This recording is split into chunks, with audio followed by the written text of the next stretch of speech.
दोस्तों, आपने पढ़ा या सुना होगा कि भारतीय नौसेना यानी इंडियन नेवल फोर्सेस के 8 पर्सनल कतर में पकड़े गए थे और उन्हें फांसी की सजा दी गई है। 2022 में पकड़े गए थे और फांसी की सजा 2 दिन पहले दी गई है। इनमें से 6 या 7 उच्च स्तर के ऑफिसर थे, 3 या 4 कमांडर यानी लेफ्टिनेंट कर्नल के बराबर आर्मी में, और 3 कैप्टन थे और एक सामान्य जो अफसर नहीं थे। कुल मिला के 8 थे। ये लोग वहां कर क्या रहे थे? ये लोग वहां टेरा ग्लोबल नामक एक ओमन के प्राइवेट डिफेंस कंसल्टेंसी में काम कर रहे थे, जिसका काम था इटली से U-212 स्टेल्थ सबमरीन को कतर नेवल फोर्स में शामिल करना था। बहुत सारे काम होते हैं कंसल्टेंसी का जो प्राइवेट कंपनियों को आजकल दिए जाते हैं, काफ़ी भारी मुनाफे पे, कमीशन पे। और इस हालत में उनका काम होगा कि कतर के नेवी में यदि आता है तो क्या टर्म्स कंडीशन हो, क्या गारंटी वारंटी हो, कौन कौन से पार्ट पुर्जे उसके साथ आ रहे हैं, क्या प्राइसिंग हो, और कतर में किस डॉक पर रखे, कैसे लोगों की ट्रेनिंग हो, कैसे इसका इस्तेमाल किया जाए, वगैरह वगैरह।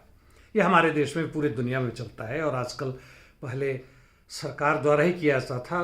प्राइवेटाइजेशन का दौर चल रहा है पूरी जगह और प्राइवेट कंपनियों के द्वारा किया जाता है, जिससे उसमें जो कॉन्फिडेंशियल और सिक्रेसी होता है वह भी काफ़ी लीक हो जाता है।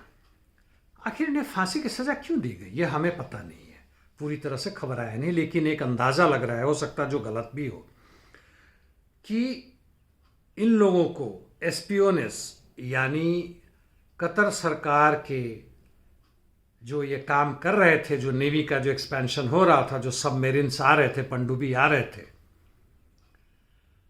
उसकी खबर ये लोग बाहर दे रहे थे। किसको दे रहे थे? संभवतः इजराइल को। हाल फिलहाल में हमने देखा है, पिछले खासकर 10 या 20 वर्षों में, जो भारतीय सेना, आर्मी, एयरफोर्स, नेवी सब मिला के सेवानिवृत्ति के बाद से एक शांतिपूर्वक जीवन जीते थे, या छोटे मोटे कंपनियों में एज डायरेक्टर या HR हेड या जो भी हो, कुछ जो टेक्निकल है वो टेक्निकल फैसिलिटीज़ भी देने की काम करते थे। लेकिन अब इन्हें मौका मिल रहा है देश इन्हें विदेश में जाकर और अपनी एक्सपर्टीज़ को देने का। काफ़ी पैसा मिलता है, कितना मिलता है मुझे आइडिया नहीं, लेकिन 5-10 लाख रुपए महीने तो मिलता है, ये ऊपर से कमीशन अलग। और ये लोग यदि एस्पियोनेज में भारत से रिटायरमेंट होने के बाद से कतर जाते हैं और वहां के खबर को फिर किसी और देश को बेचते हैं, ऐसा क्यों? क्या ये भारत के सेवानिवृत्त ऑफिसर इस रैंक के काफ़ी हाईली डेकोरेटेड है, ट्रेंड है, स्पेशलाइज्ड है, बाहर जाते हैं तो इसका भारत सरकार को खबर नहीं होगा? ऐसा मैं नहीं मानता। रॉ है और बहुत सारे दूसरे एजेंसीज हैं, यदि खासकर इजराइल के साथ है तो उनका आपस में पूरा का पूरा है, अमेरिका के साथ भी इनका इंफॉर्मेशन सिक्रेसी का आदान प्रदान होता है। अरब कंट्रीज़ के खिलाफ हो, खासकर पाकिस्तान या चीन के खिलाफ हो, तो पाकिस्तान है अरब कंट्री से इस तरह का संबंध बनता है। तो भारत सरकार ने क्यों होने दिया? और पॉलिटिकल होने के बावजूद ये क्यों हो रहा है? वैसे ये लोग पॉलिटिकल भी हो रहे हैं। आप हमारे टीवी को देखें, जो गोदी मीडिया उसको देखें, ये रिटायर्ड जितने भी हैं ब्रिगेडियर ऊपर के लेवल के, बड़े जोर शोर से चिल्लाते हैं, कहते हैं कि हम निष्पक्ष हैं, कहीं से भी निष्पक्ष वगैरह नहीं है। ये एक एक इंटरव्यू के लिए, एक एक उपस्थिति के लिए पैसे भी नहीं मिलते, लेते हैं ये लोग। ये हम कहाँ जा रहे हैं?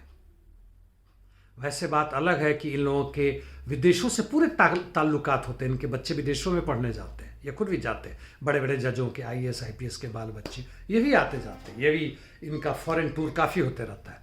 सो कॉल्ड सिक्रेसी हमारे लिए भारत सरकार ने कहा है कि इन लोगों की मदद करेगी। हम काफ़ी आश्चर्यचकित हैं कि इस तरह का अचानक इतना भारी दंड क्यों दिया गया। हो सकता है इसकी माफ़ी हो जाए, यानी फांसी की सज़ा ना मिले, लेकिन कुछ समय तक जेल में रह सकते हैं। क्या होगा मुझे नहीं पता। मेरी भी सहानुभूति इनके साथ है, खासकर इनके परिवार के साथ। लेकिन खासकर सेवानिवृत्त फौजियों को यह सोचना होगा कि वह किस दिशा में जा रहे हैं, चाहे अफसर हो, जवान हो। वैसे भी भारत में इन्हें 1 रैंक 1 पेंशन नहीं मिल रहा है, जो लड़ रहे हैं 3000 दिन से अधिक हो गया। 2014 से ही देने की पेशकश की गई थी। जो मिल रहा है वह 5 वर्ष के बाद जो पेंशन कमीशन होता है उसका होता है, वह भी 2019 वाला जो देना था अभी तक नहीं मिला। सुप्रीम कोर्ट के आदेश के बावजूद अभी तक नहीं मिला। एक खंड मिला, दूसरा नहीं मिला। स्थिति ये है दोस्तों, मैं इसीलिए बात करना चाहता था कि आप समझें, आज कुछ भी ऐसा नहीं रह गया जिसे हम कहें कि बड़ा पवित्र है और यहाँ पे सरकार को उंगल नहीं करना चाहिए या विदेशियों को उंगल नहीं करना चाहिए। और हम झेल रहे हैं, हमारे परिवार भी झेल रहे हैं।